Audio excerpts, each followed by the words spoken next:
Well, tonight we're getting our first look at new video from a massive weekend raid near San Pedro and Bassi. It's sharing about a massive ICE raid in San Antonio. They say Sunday last week they teamed up with the South Texas 4:52 a.m. San Antonio, Texas, Stone Oak, Bexar County. Breaking overnight, a joint federal task force has executed 27 warrants across Texas, including a state senator's downtown penthouse. By sunrise, agents would log $2.4 billion in bulk U.S. currency. They would weigh 500 kilograms of narcotics pulled from false walls. They would count 14 encrypted USB drives and 1 laptop sealed in Faraday bags. And they would place 19 people in federal custody without a single shot fired. Guns, cash, silence. The Stone Oak neighborhood was no longer calm, and what followed would expose how a drug pipeline can become a political weapon. If you want the full truth, hit like so this story reaches more people. What they found next would change the case from an immigration warrant into a national security corruption probe. Let me show you. On 6:18 p.m., San Antonio, Texas, Alamo Ranch, West Side. It began quietly, hours earlier, with Maria Rodriguez, 31, a kitchen timer beeping, 2 children at the table, steam rising from a pot. The doorbell rang once, then again. On the Ring camera, 12 figures in tactical helmets and plate carriers, rifles pointed down, hands already positioned to breach. "ICE, open the door now!" Maria's hands shook as she started a Facebook live stream. "Show the warrant!" she shouted through the intercom. In the background, her 7-year-old daughter Elena cried. Her 4-year-old son Diego disappeared behind the couch. The agents didn't argue. A battering ram struck. Hinges snapped. Boots flooded the entryway. And then, an odd, practiced move. One gloved hand reached up and covered the ring lens with black tape. The picture died. The audio kept rolling. A voice on the threshold said, "Secure the occupants. Sweep for hazards." Another voice, "Basement access. Confirm. No panic. No chaos." It was precision. 7:03 p.m. San Antonio, Texas. Same residence. At first, the paperwork looked routine. An ICE Enforcement and Removal Operations Administrative Warrant paired with a Homeland Security Investigations Criminal Search Addendum. 2 different authorities. 2 different missions. That matters because HSI is not a patrol unit. It is ICE's investigative arm, built for complex cases spanning narcotics, financial crime, smuggling, and transnational networks. ICE publicly describes HSI's work as targeting crimes from financial crime and narcotics smuggling to human smuggling and weapons trafficking. Source Maria kept repeating a single sentence, "This is not ours." Then an agent's radio crackled from below the home, thin with disbelief. "You're not gonna believe this." 7:11 p.m., San Antonio, Texas. Basement stairwell. Behind a framed drywall panel, painted to match, screwed in place, dusted like it had never been touched. Agents located a seam, a hidden latch, a false wall. They pulled it open and found the first cash. $12.3 million in shrink-wrapped bundles stacked inside black contractor bags, each bundle banded, labeled, and vacuum sealed. The numbers were staggering. Next to the cash, 96 kilograms of cocaine bricks, uniform in size, stamped with a crowned insignia. And then the fentanyl, gray-white powder compressed into blocks. 41 kilograms in the first pull. An HSIK-9 sat, rigid, a trained stillness, the alert that ends the argument.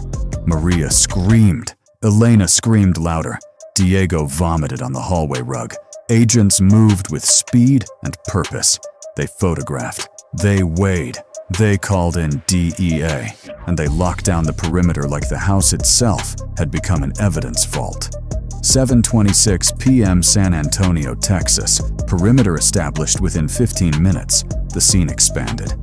DEA tactical units arrived in marked SUVs. FBI agents arrived in unmarked black Suburbans.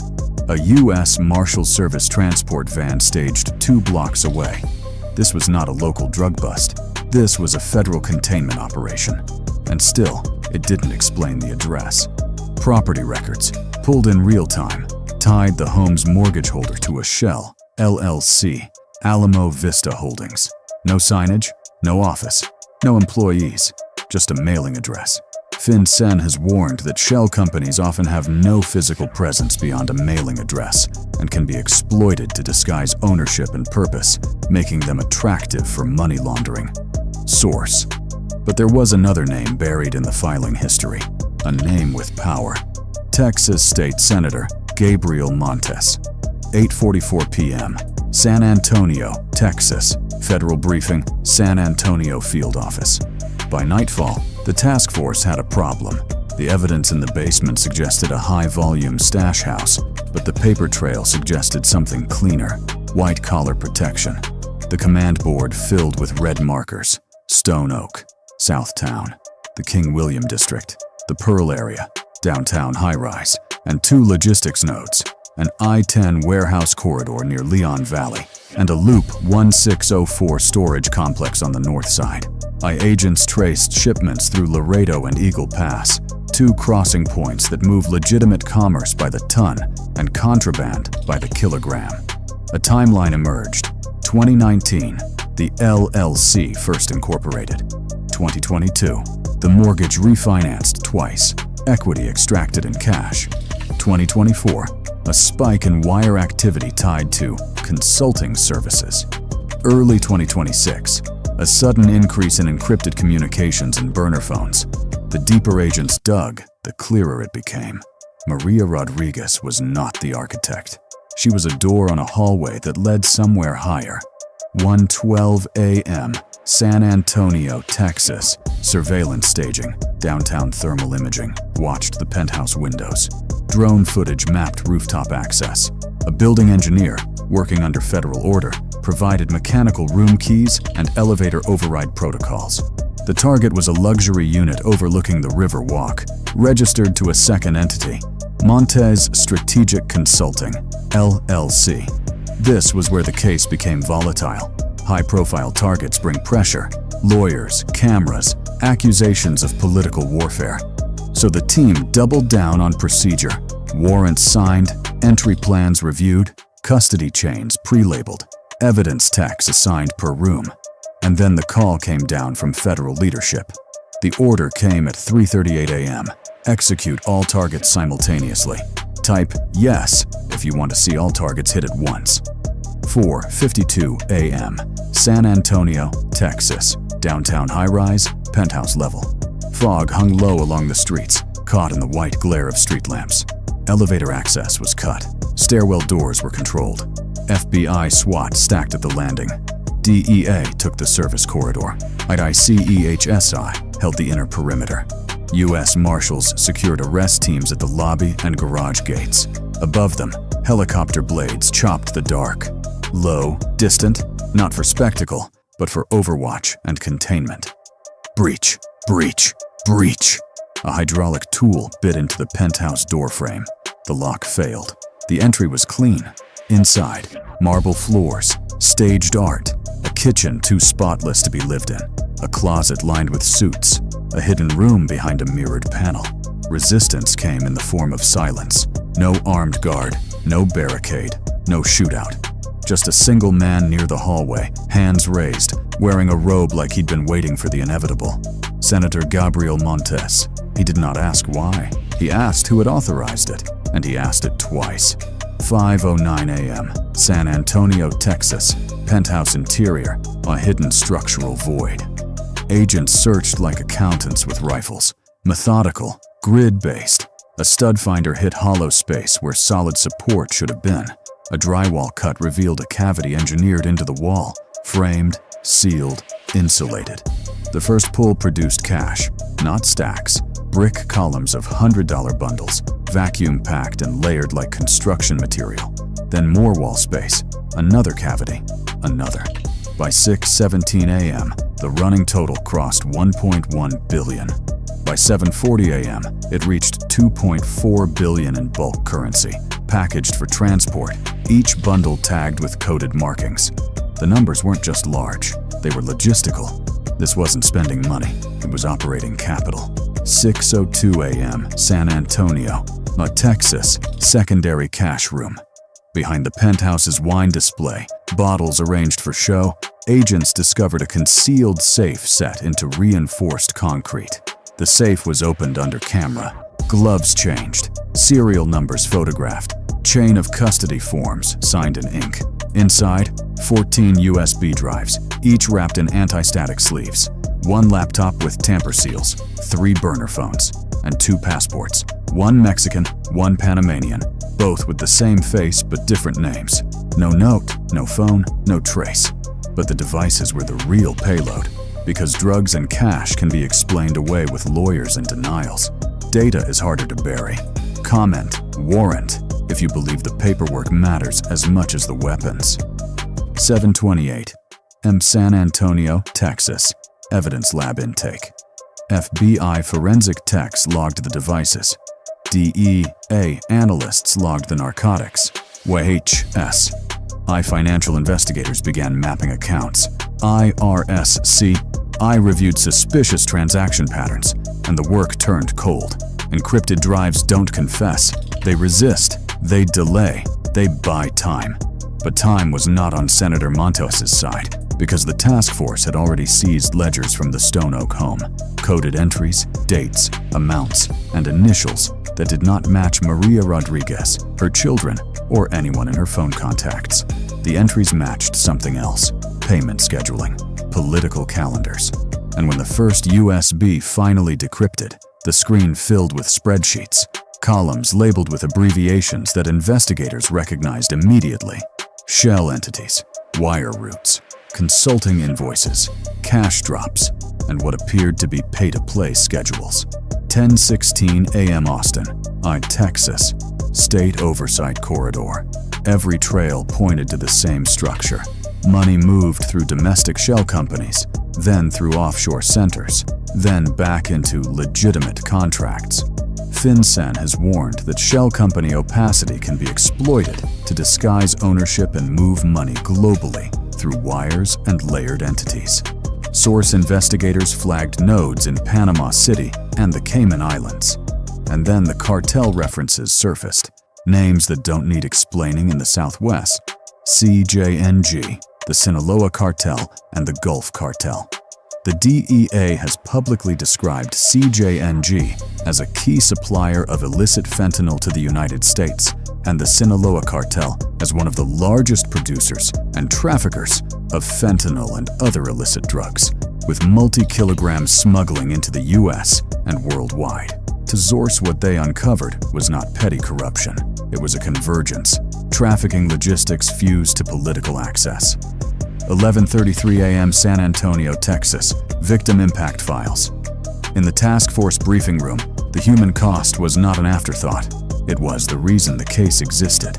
Case files referenced overdose clusters, missing person reports, and trafficking indicators.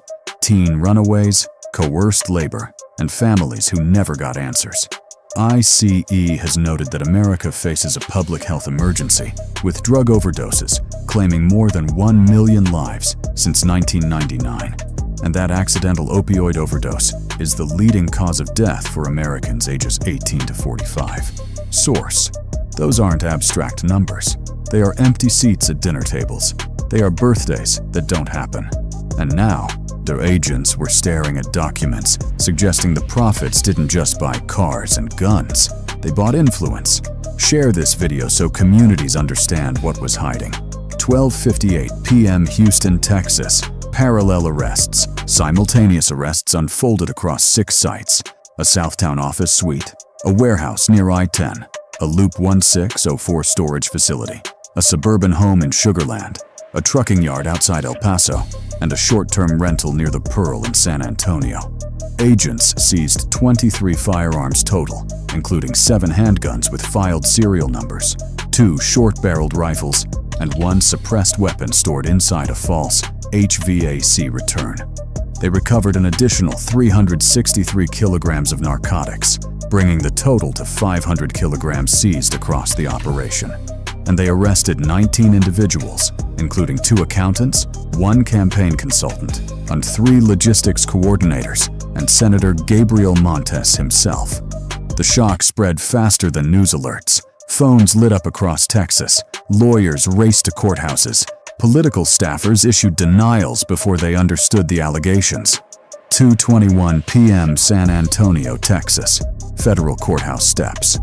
The first public statements were careful, because federal cases don't live on certainty. They live on proof. Prosecutors described an ongoing investigation into narcotics trafficking, money laundering, and public corruption.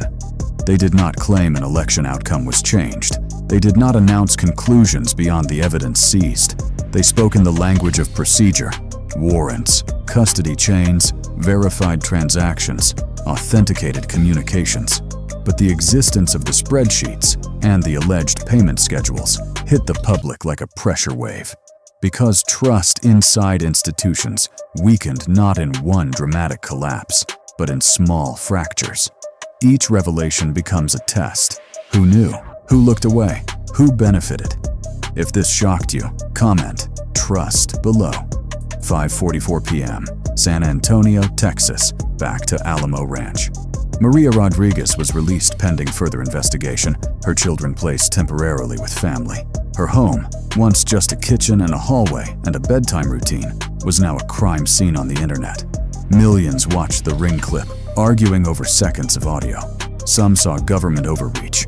Some saw a family used as a shield by professional criminals. But the evidence ledger didn't care about debate, because what was hidden behind ordinary drywall wasn't only cash and poison. It was infrastructure. Behind the ordinary thing, something darker was evolving. A system where cartel money could allegedly purchase insulation, anonymity, and access. 8:03 p.m. Washington, D.C. Closed-door federal briefing. In secure rooms, investigators mapped the network like an organizational chart. Shell companies at the base, logistics in the middle, political influence at the top. Mexico appeared in travel records. Panama appeared in bank routing. The Cayman Islands appeared in holding structures. And on one decrypted drive, the allegation that froze the room. Communications that, according to investigators, discussed funding consulting operations tied to election administration outreach in 2024 and targeted influence efforts heading into 2026. That is not a partisan claim. It is a public corruption question. And it is why cases like this are handled with restraint. Because democracy is not just a vote. It is the confidence that the vote is real. 9:17 p.m. San Antonio, Texas. Final reflection. This story is not about spectacle, not about tactical gear, not about a single senator in a robe at dawn. It is about the line between law and crime being erased, slowly, deliberately, until a family home becomes a warehouse, and a penthouse becomes a vault, and public office becomes a commodity. Corruption is betrayal with paperwork. Trafficking is murder with logistics.